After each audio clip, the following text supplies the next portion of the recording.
Protests in the central square of Kiev, the capital of Ukraine. Hundreds of thousands took to the streets in peaceful demonstrations which turned violent. Protesters pitted against the police and the state. A popular uprising in the capital that ousted the pro-Russian president. 6 months on and the central square is calm. Armoured vehicles now a plaything for children. But the barricades remain, a reminder of recent history. Memorials for those that lost their lives fighting to oust the regime. But this is now a country split in two. Separatists have taken control of key cities in the east and many have fled.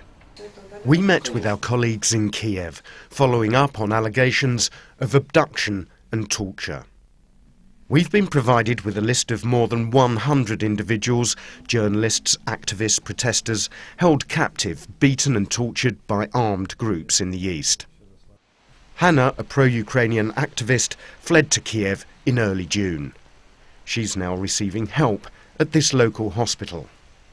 Here, volunteers distribute medical supplies donated to help the ever-increasing number of injured fleeing from the east. She was lifted from her flat in Donetsk by masked gunmen and taken for interrogation. My face was smashed. He punched me in the face with his fist.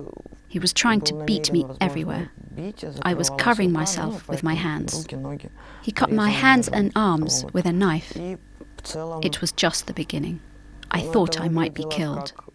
When someone points a gun at you and says, "I'm going to kill you," and there's nothing you can do, you think it's going to happen. Hannah describes how the blade sliced off the skin of her finger, peeling it like an orange. And then she was forced to write a separatist slogan on the wall in her own blood. The man who was brutalizing me and us, he said, "Write with your blood on the wall, I love Donbass. And if you can't do this, if you run out of blood, I will shoot you." So I had this open wound with skin flapping off. I took the blood from the wound and wrote with my left hand on the wall. Hannah was freed after 6 days in a hostage exchange. There is an ever-increasing number arriving from the east to Kiev. They are living with friends, family, sharing apartments, bedding down wherever they can.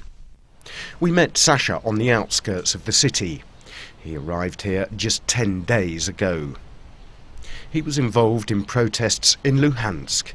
He told us how he was accosted at gunpoint on June the 12th, taken to the Central Intelligence Building, where he was tortured repeatedly for 24 hours. Beaten all over his body until he was unconscious, electrocuted, burnt with a cigarette. After half hour, sort of 40 minutes, you don't feel the pain. So they started to beat me by electricity. They even took cigarettes. They were stabbing cigarettes by my leg, and then stabbed another cigarette in that hole in my leg. After the interrogation, he was kept in a basement. I was laying in the basement. The door opened, and one guy with a gun put the gun to my head and said to go straight the corridor and don't say anything. While I was walking through the corridor, armed people who were there, they told me goodbye, they are going to kill you. So Sasha was not shot. He was freed after his father paid a $60,000 ransom.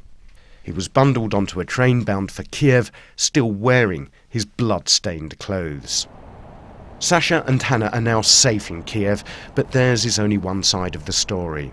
There are allegations of abuses on both sides of the divide. For now, they are trying to rebuild their lives for a future which, like Ukraine's, is far from certain.